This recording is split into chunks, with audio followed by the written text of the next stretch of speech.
So I'm Carly Barton. I had a stroke, unfortunately, in my 20s, which led me to having some really serious health problems, which debilitated me completely. I was housebound for a lot of the time, and my main issue was neuropathic pain coming from the damage that was done in the stroke to my brain. And I was put on really hefty opiates, so fentanyl, which is 50 times stronger than street heroin, morphine, barbiturates, benzodiazepines.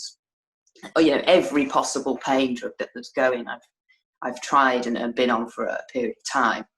And after 6 years of being completely zombied on opiates, I was at the point where, I was looking at end of life clinics because I didn't want to. I couldn't see any way through living in that amount of pain. It was horrible. And a friend of mine said, you should really try cannabis, and I was a bit reluctant because I was already psychologically in quite a bad place, and I thought I didn't really want anything. I didn't want to take anything that was going to affect my mood or possibly make it worse. And I hadn't taken cannabis since I was a kid, so I didn't really. I suppose I didn't really remember what it was all about.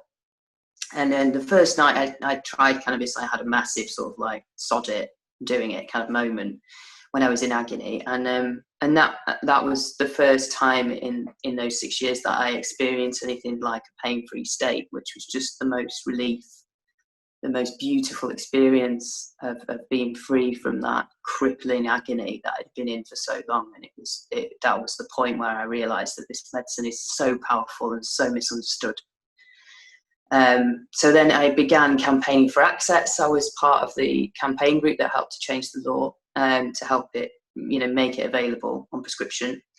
I was then the first person in the UK to get a medical cannabis prescription. That script cost me £1,500 for 1 month's supply, to which I was used to paying about £150 to £200 a month for the same amount of cannabis, and actually a better quality cannabis with more strain choices from the illicit market. At that point, I could not continue paying that amount of money, and I converted that to an NHS script. My doctors were on board. They signed the prescription. It got blocked by the commissioning group because they didn't want to fund it. And I was in this position where I was sort of seeing lots of people behind me going through the same thing, trying to follow the trajectory that I did, and I understood that they weren't going to get anywhere and something needed to change in terms of access. So I walked into the police station and said, look, this is the situation. I'm growing plants at this address, and I want amnesty, and I want amnesty for everybody who is eligible for a prescription, because these people can't afford to sustain that kind of cost, and this is unfair. And they did come around and take my plants initially, and the police lady who came around and took my plants, she was really upset actually, and I think that was the moment where I realised actually it's not just the patients that are living in frustration of this situation, it's the police as well. And we're all humans, and they did not sign up to be going around to people's houses who are disabled and taking away their medicine due to outdated laws based on absolutely rubbish science. And so then I started working with the CPS and the DPP on asking them to conduct a full legal review into cultivation and policing of cannabis for medicinal use, which is being done. They've agreed to do that at the beginning of next year. And off the back of that, I worked with the police. What the frustration there was that the police are just frustrated in stopping people who are then saying, look, I've got a medical condition, I can't get a prescription.